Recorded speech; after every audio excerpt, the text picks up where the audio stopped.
Hey everyone, welcome back to Corporate Decoder, where we break down the complex world of business and finance. And let me tell you, Tevogen Bio Holdings Inc. has just dropped a filing that is a rollercoaster of red ink and ambition. Buckle up because we're about to decode it for you. Before we dive deep, if you love getting clear, no nonsense breakdowns of these types of reports, make sure you hit that subscribe button and the notification bell. Also, we've got a fantastic community Discord channel linked in the description below where we chat about these filings live and share more insights. Come join the conversation. Alright, we are looking at Tevogen Bio Holdings Incorporated annual report for the year ending the 31st of December 2025. This is the big one, the full picture of their year. Now, as always with these filings, there is a whole section dedicated to forward-looking statements.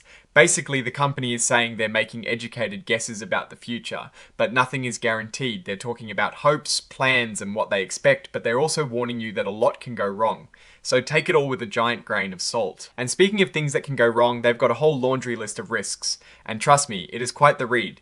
They're upfront about having limited operating history, no products approved for sale, and a history of significant losses. They are heavily reliant on funding they haven't received yet, and they desperately need more money to keep running. It sounds like a classic startup story, but with massive stakes. Their pipeline is all about cellular therapy, which is a super complex and regulated field. They've got some promising early results with TVGN 489 for COVID-19. But the path to approval is long, expensive, and uncertain. They're betting big on this one as it is their main product candidate right now. Their main goal is to make groundbreaking cell therapies accessible and affordable. They want to tackle big disease areas like infectious diseases and cancer. They're pushing forward with TVGN 489 for COVID-19 and long COVID, looking to expand their ExacTcell technology for other diseases. And even talking about building their own manufacturing facilities and forming strategic partnerships. It is an ambitious plan, but the money needed to pull it off is substantial. So what is ExacTcell? Think of it as their special recipe for creating T-cell therapies. They're focusing on using natural killer T-cells that attack virus-infected or cancerous cells. The big advantage they claim is that it is more precise and might avoid nasty side effects seen in other cell therapies like CAR. They're even using artificial intelligence through something called Tevogen, to speed things up. They believe this tech can make therapies faster, cheaper, and more scalable, which is key to making them accessible. Their pipeline shows TVGN 489 in phase 1 trials for COVID-19 and long COVID, with plans for pivotal trials. They're also exploring other areas like HPV-related cancers and Epstein-Barr virus-associated diseases. It is a broad approach, but TVGN 489 is clearly the star of the show right now. Right now, they're not doing all their manufacturing in-house and are looking for facilities. This is a huge undertaking for any biotech, especially with advanced cell therapies, and it is going to cost them a lot of money and time. If their therapies get approved, they plan to go global. They're thinking about how to get these advanced treatments to patients, which involves understanding market needs, pricing, and partnerships. They've even estimated the market size for TVGN 489 and other pipeline products, and the numbers, if they can capture even a fraction, are huge. The Tevogen initiative sounds pretty cutting edge. They're using AI to speed up drug discovery and make trials more efficient. They've even filed patents for AI algorithms, showing they're serious about leveraging this technology. They're partnering with big names like Microsoft to make this happen. Their leadership team has a lot of experience in the biopharma world. They came together through a business combination in early 2024, where Semper Paratus Acquisition Corporation essentially became Tevogen Bio Holdings Inc. The cell therapy space is getting crowded and Tevogen faces stiff competition from established players. They need to prove their therapies are not just effective, but also better or more affordable than what is already out there or in development. They're building a patent portfolio to protect their innovations, focusing on TVGN 489 and their ExacTcell technology. They have a few issued patents and several pending applications, which is crucial for any biotech company looking to protect its future products. With only 18 employees, they're a small but dedicated team. They emphasize a culture of curiosity and respect, which is a nice touch. They have corporate offices and a research facility, and they're planning to expand, which is always a good sign of growth, but also a sign of increased costs. This whole section is a deep dive into the world of FDA approvals. It is incredibly complex with strict rules for testing, manufacturing, and marketing. They highlight the rigorous process, the potential for delays, and the need for massive investment.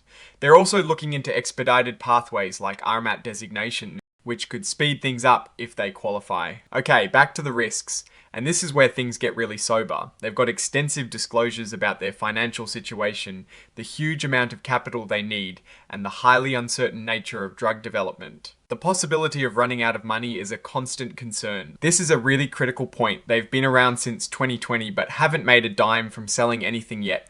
All their spending is on development, and there is no guarantee of future sales. Big dependency here. They are counting on grant money from KRHP LLC for a significant chunk of their upcoming operations.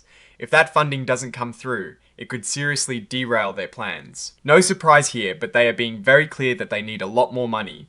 If they can't get it on good terms or at all, it could force them to scale back or even stop their work. They reiterate that their cellular therapy candidates face a tough regulatory environment, especially since it is a novel approach. Delays and rejections are very real possibilities. This is a universal truth in pharma, but for Tevogen, with potentially groundbreaking but complex therapies, it is even more critical. They could be looking at years of waiting and uncertainty. This is a classic concentration risk. If TVGN 489 falters at any stage, the company's entire future could be in jeopardy. They are giving a heads up that early positive news might not hold up. This is important for investors to remember when seeing headlines about trial results. This highlights just how risky clinical trials are. Things can go wrong at every step, leading to massive setbacks. The biotech race is a marathon, and Tevogen is running against formidable opponents who have more resources. They need to be faster and better to win. As they move forward, they'll need more people and more structure, and managing that expansion effectively is a challenge many companies face. Deals can look good on paper, but often fall apart or don't deliver the expected value. They're aware of this risk. If their therapies have unforeseen side effects, they could face massive lawsuits. This is a standard risk for drug companies, but for novel therapies, it can be even more pronounced. They are warning shareholders that the stock price can be a wild ride, and it is not uncommon for biotech stocks to be highly volatile. This is a red flag signaling past operational challenges. While they say they're current now, it points to potential internal control issues that could resurface. Their preferred stock has cumulative dividends and potential redemption costs that could strain their finances, especially if they can't raise enough new capital. Being public means a lot of paperwork and compliance, diverting time and money from core business activities. This means they don't have to disclose as much as larger companies, which can make it harder for investors to get a full picture and might affect how attractive their stock is. Another point about their relative newness as a public entity, suggesting potential growing pains in handling investor relations and regulatory demands. Nothing to see here, which is good. They've got a cybersecurity program in place with an IT chief overseeing it. While they don't report any major breaches, the evolving threat landscape means this is an ongoing battle. They've got corporate headquarters and R&D facilities, and they're looking to expand. Currently, no major legal battles are ongoing, which is a positive sign. Their common stock and warrants trade on Nasdaq. As of March 2026, they had around 4.1 million shares outstanding.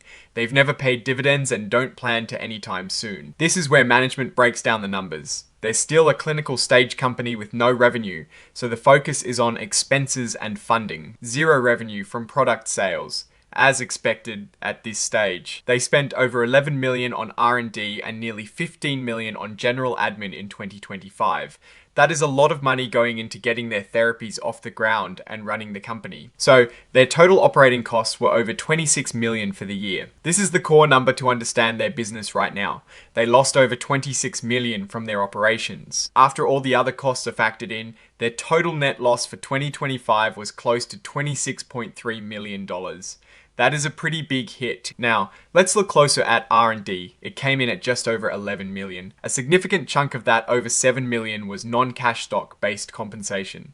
This is common in tech and biotech to reward employees, but it is important to remember it is not money leaving their bank account day to day. Their general and administrative costs were around 15 million. Again, a big piece of this, over 8.8 million, was stock-based compensation.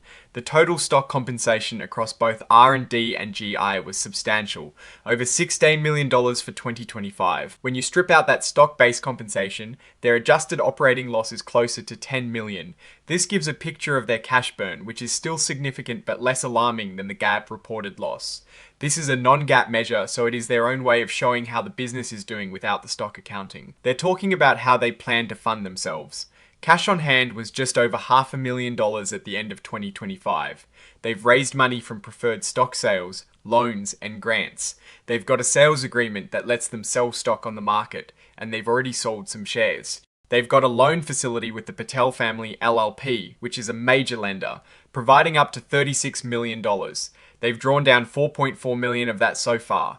Grants from KHP LLC affiliated with the Patel family are also a key funding source. Overall, their cash balance decreased by about $730,000 in 2025. They used over $12 million in cash from their day-to-day operations, which is mostly covered by their net loss. But luckily, they brought in over $11.6 million in financing. This came from drawing on their loan, receiving grants, capital contributions, and selling stock.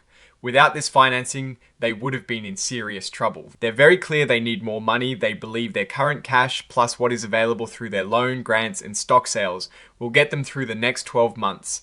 But they aren't planning to start new clinical trials until they get more funding. This is a critical juncture for the company. They have a huge amount of net operating losses, almost $43.1 million. This is good for future tax breaks, but it also highlights how much they've lost historically. Now let's look at their balance sheet. As we saw, their cash dropped to just over $500,000 by the end of 2025. They owe over $3.3 million to their suppliers and vendors. That is a lot of bills. And their loan from the Patel family LLP is already up to $4.4 million. This is the big one. Their total accumulated deficit, which is essentially all the losses they've had since they started, is almost $140 million. This shows the massive scale of investment needed to get to this point. Here is a summary of their income statement. Their net loss for 2025 was nearly $26.3 million. When you account for preferred stock and other factors, the loss specifically for common stockholders is even higher, around $26.8 million. They had about 3.3 million shares on average in 2025. This statement shows how their equity has changed. This is the money investors have put into the company, over $122 million. It is a sign of how much external funding has come in. And again, we see that massive accumulated deficit, now over $139 million. This table details where their cash came from and where it went. They used over $12.3 million in cash from operations in 2025, but they brought in over $11.6 million from financing activities, mostly through loans, grants, and stock sales. This shows their cash position decreased by about $730,000 overall for the year. This section explains how they do their accounting. It is technical, but it is important for understanding the numbers. They use fair value measurements, which means they estimate the worth of certain assets and liabilities, and these estimates can be quite subjective. They classify some of their financial measurements as level 3, meaning they rely heavily on their own assumptions because there is not much real market data. This highlights the uncertainty in valuing some of their assets and liabilities. This section details the merger that created the current company. They call it a reverse recapitalization, which is a complex accounting term. Essentially, Tevogen Bio was the real company, and the SPAC Semper Paratus was acquired by them on paper. They took on net liabilities of nearly $2.9 million from the SPAC. Here is where they talk about stock options and restricted stock units given to employees and executives. The total stock-based compensation for 2025 was over $16 million, a significant expense that reflects their strategy for attracting and retaining talent. They have nearly 620,000 restricted stock units and restricted stock that haven't vested yet, representing a future expense and a potential dilutive effect for existing shareholders. This covers their stock structure. They have preferred stock with different rights and conversion terms. They have series of preferred stock issued to the Patel family LLP, which has a face value and accruing dividends that add to the company's obligations. They also have Series C preferred stock, again issued to the Patel family, with its own set of terms and dividends. And a significant number of public warrants are still out there, over 17.3 million. These can be exercised for shares, which could dilute existing shareholders if exercised. The company also has the ability to redeem these warrants under certain conditions. With all these losses, it is no surprise that their earnings per S-share are negative. For 2025, it was a loss of $8.08 per S-share, and in 2024, it was a loss of $3.5 per S hair. This shows how much value is being lost on a per share basis. They have substantial net operating loss carryforwards, nearly $43.1 million, which can reduce future tax bills. But they also have a full valuation allowance against their deferred tax assets because they don't expect to be profitable enough to use them soon. They've put aside over $18.8 million as a valuation allowance, meaning they don't think they'll be able to use all their potential tax benefits. So, what is the verdict on Tevogen Bio Holdings Inc.? Well, they're a company in the incredibly high-risk, high-reward biotech space. Their ExacTcell technology and AI initiatives are innovative, and the early data on TVGN 489 is promising, especially for treating immunocompromised individuals with COVID-19. However, the financial picture is stark. They are burning through cash at an alarming rate, have no revenue, and heavily rely on future funding, particularly from grants and loans from the Patel family. The sheer amount of accumulated deficit nearing $140 million is a huge red flag. They're also heavily dependent on their first product candidate, TVGN 489, and the path to regulatory approval is fraught with risks and lengthy timelines. The fact that they had to do a 1-for--50 reverse stock split to regain NASDAQ compliance is another sign of significant financial strain.